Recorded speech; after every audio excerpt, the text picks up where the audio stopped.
जय गुरुदेव। कैसे हो सब बच्चे? श्री श्री संस्कार केंद्र के कोर्स में आप सभी बच्चों का स्वागत है ना। तो ये बच्चे कितना मुस्कुराने लगे हैं, कितने सुंदर दिखाई देने लगे हैं, है ना। मुस्कुराते ही इसलिए सुंदर दिखते हैं, मुस्कुराते ही इसलिए उनका स्वास्थ्य अच्छा होता है ना। वो होशियार रहते हैं, है ना। तो इसलिए चेहरे सुंदर दिखाई देने लगे हैं। तो आज मैं बच्चों को जो है एक सुंदर सी कहानी बताने वाली हूँ। हाँ, सुनोगे तुम कहानी? कहानी सुनना तो सबको पसंद है ना।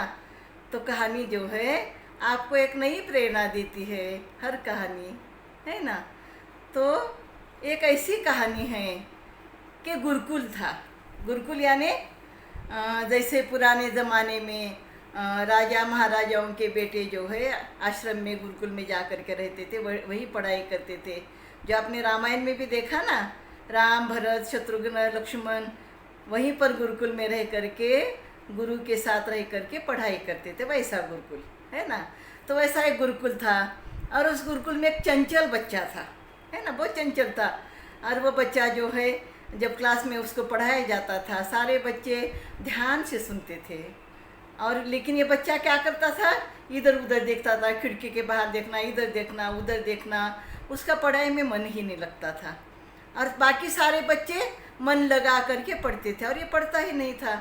ऐसे ही 10 साल बीत गए और 10 साल बीतने के बाद फिर उसके सारे दोस्त उसे चिढ़ाने लगे, ये तो मंद बुद्धि है, इसे कुछ भी नहीं आता, ये बुद्धू है, ऐसे कह करके उसे चिढ़ाने लगे। और उसका उन्होंने नाम रखा वरदराज। वरदराज यानी बैलों का राजा, ऐसा उसका नाम रखा और उसे चिढ़ाने लगे। फिर उसके गुरु जो है उनको भी लगने लगा, और ये 10 साल में इस बच्चे ने तो कुछ पढ़ाई नहीं की, कुछ नहीं किया, फिर क्या करे, इसका पढ़ाई में मन नहीं लगता और ये पढ़ नहीं पाएगा, और इसलिए उसे जो है और कोई काम करने के लिए बताएंगे।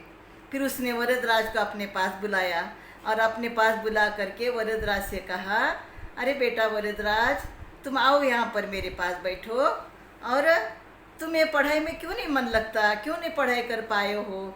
ऐसे 10 साल बीत गए हैं लेकिन तुम्हें कोई भी पढ़ाई नहीं कर सकते हो। तो इसलिए मुझे ऐसा लगता है कि तुम्हारे लिए ये पढ़ाई लिखाई है ही नहीं, और इसलिए यहाँ पर समय बर्बाद मत करो, और ऐसा करो कि तुम और कोई काम करना सीखो। और कोई काम करना जब सीखोगे तो क्या हो जाएगा, तुम उसमें कुशल हो जाओगे, और इसलिए तुम जो है यहाँ से चले जाओ और नया काम सीखो, और मेरा आशीर्वाद तुम्हारे पास है, और ईश्वर तुम्हें कोई ना कोई तो नया रास्ता ज़रूर दिखाएगा। ऐसा उस बच्चे को कहा। उस बच्चे को कहने के बाद बच्चा बड़ा नाराज़ हो गया, दुखी हो गया, क्या करे क्या न करे।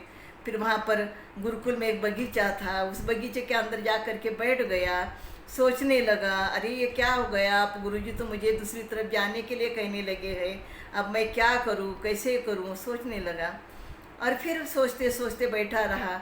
फिर उसे प्यास लगी, और प्यास लगने के कारण उसने क्या किया मालूम है, कि वहाँ पर एक जो कुआं था, कुएं के पास गया। और वैसे उस समय ऐसे नल से पानी नहीं आता था, कुएं से पानी खींच करके निकालना पड़ता था, और उस कुएं को ऊपर से एक फिरकी रहती थी, फिरकी के अंदर एक रस्सी डाली जाती है, और उस रस्सी को ये जो है एक घड़ा या बकेट बांध दिया जाता है, और फिर उससे पानी कुएं में से निकालते हैं। तो फिर उस बच्चे ने क्या किया, वो घड़ा जो है कुएं के अंदर डाल दिया, और फिर रस्सी से पानी खींचने लगा ऊपर। उसने पानी निकाला, घड़े का पानी निकाला, और पानी निकालने के बाद उसने देखा, देखो इस पत्थर पर तो जो है नाजुक रस्सी ने वहाँ पर निशान बना दिए हैं। नाजुक रस्सी पत्थर पर यदि निशान बना सकती है तो क्या मैं परिश्रम करके पढ़ाई नहीं कर सकता? और मुझे भी तो परिश्रम करना है, पढ़ाई करना है। फिर वह अपने गुरुजी के पास गया, और गुरुजी के पास जा करके गुरुजी को प्रणाम किया, और प्रणाम करके कहने लगा, गुरुजी गुरुजी मुझे और कुछ दिन यहाँ पर रहने दीजिए, मैं पढ़ाई करना चाहता हूँ, मन लगा करके पढ़ना चाहता हूँ। फिर गुरुजी तो बड़े दयालु थे। गुरुजी ने कहा, ठीक है, तुम यहाँ पर रहना चाहते हो ना, रहो, कोई बात नहीं है, पढ़ो। और फिर वहाँ पर रहा, और वो मन लगा करके पढ़ाई करता रहा। हर रोज़ जो भी पढ़ाया जाता था सुनता था, लिखता था, याद करता था, और कंठस्थ कर देता था। और फिर इतनी पढ़ाई करता था, उसका मन इतना पढ़ाई में लग गया कि खाना खाने का भी ध्यान नहीं रहता था उसे, समय का भी ध्यान उसे नहीं रहता था। इस तरह से पढ़ाई करता रहा, कई साल तक पढ़ता रहा।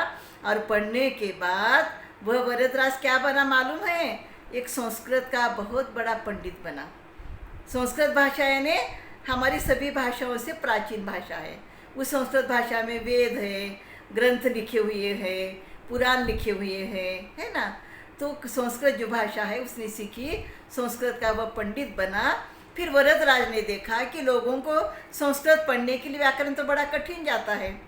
फिर उसने बहुत सारी पढ़ाई की और पढ़ाई कर करके व्याकरण की एक किताब लिखी, लघु सिद्धांत कौमुदी। ये व्याकरण की किताब लिखी और आज वह किताब जो है संस्कृत की पढ़ाई करने वाले सभी लोगों के लिए बड़ी फायदे की है। देखो, जो वरदराज कुछ भी नहीं पढ़ पाता था, इधर उधर ध्यान उसका रहता था, पढ़ाई में ध्यान नहीं रहता था, लेकिन उसने सोचा कि मैं परिश्रम करूँगा, मैं मेहनत करूँगा, मैं एकाग्रता से पढ़ूँगा। जब उसके मन ने सोचा ना, तब फिर वो एक संस्कृत का पंडित बना, है ना। इसलिए कोई भी विद्यार्थी जो है ना, भगवान ने सबके पास बुद्धि दी है, लेकिन हम उस बुद्धि का उपयोग एकाग्रता से करते हैं तो हम पढ़ाई में सबसे आगे निकल जाते हैं। और पढ़ाई करने के कारण उसने अपने जीवन में प्रगति की, उसके जीवन में जो भी चाहिए उसे मिला। यानी इस कहानी का अर्थ क्या है कि जब हम मन लगा करके पढ़ाई करते हैं तो हमें जीवन में जो चाहिए वह मिल जाता है। हमारे परिश्रम से हम सब कुछ प्राप्त कर सकते हैं। हमारे लिए कोई भी काम असंभव नहीं है, ये बात जो है वहाँ पर वरदराज ने हमको दिखाई है। इस कहानी के द्वारा हमें क्या सीख मिली है? किसी की भी बुद्धि कम नहीं होती, कोई भी बुद्धू नहीं होता। वह यदि मेहनत करता है, पढ़ाई करता है, तो वह भी यानी विद्वान बन जाता है, जैसे वरदराज विद्वान बना। फिर वरदराज की इस कहानी के कारण जो है, यानी वरंद नाम के एक कवि है, तो वरंद के नाम के कवि, उन्होंने 700 दोहे लिखे हैं। सतसैया उनको कहा जाता है, 700 दोहे लिखे हैं। तो वरदराज की इस कहानी पर उन्होंने एक दोहा लिखा। कैसे दोहा लिखा? करत करत अभ्यास जड़मति होत सुजान, है ना। करत करत अभ्यास जड़मति होत सुजान, रसरी आवत जावत ते पत्थर पर परत निशान। रसरी आवत जावत ते पत्थर पर परत निशान, है ना। यानी इसका अर्थ क्या है मालूम है कि यदि कोई मेहनत करता है, परिश्रम करता है, तो जड़ बुद्धि वाला भी यानी बुद्धू व्यक्ति भी जो है सुजान होता है, ज्ञानी होता है। और फिर उन्होंने उदाहरण क्या दिया है कि यदि हम कुएं से पानी निकालते हैं, कुएं से पानी निकालते समय नाजुक सी रस्सी जो है पत्थर पर निशान बना सकती है। तो फिर मंद बुद्धि वाला भी व्यक्ति जो है अपने परिश्रम से, अपने मेहनत से पढ़ाई करके जीवन में आगे बढ़ जाता है। पढ़ाई में आगे जा कर के वह विद्वान बन सकता है, वो जो चाहे वह बन सकता है ना। तो फिर आप भी बच्चों ऐसा बनोगे ना। आगे चल कर के आपको क्या करना है? मेहनत करना है, परिश्रम करना है। सबको भगवान ने एक सी बुद्धि दी है, सिर्फ हमें बुद्धि का उपयोग करना है। यदि हम बुद्धि का सही उपयोग करेंगे तो निश्चित रूप से हम क्या करेंगे? जीवन में आगे बढ़ पाएंगे। जो डॉक्टर बनना चाहता है डॉक्टर बन पाएगा, जो इंजीनियर बनना चाहता है इंजीनियर बनेगा, जो कलेक्टर बनना चाहता है वह कलेक्टर बनेगा, है ना। अच्छी कहानी।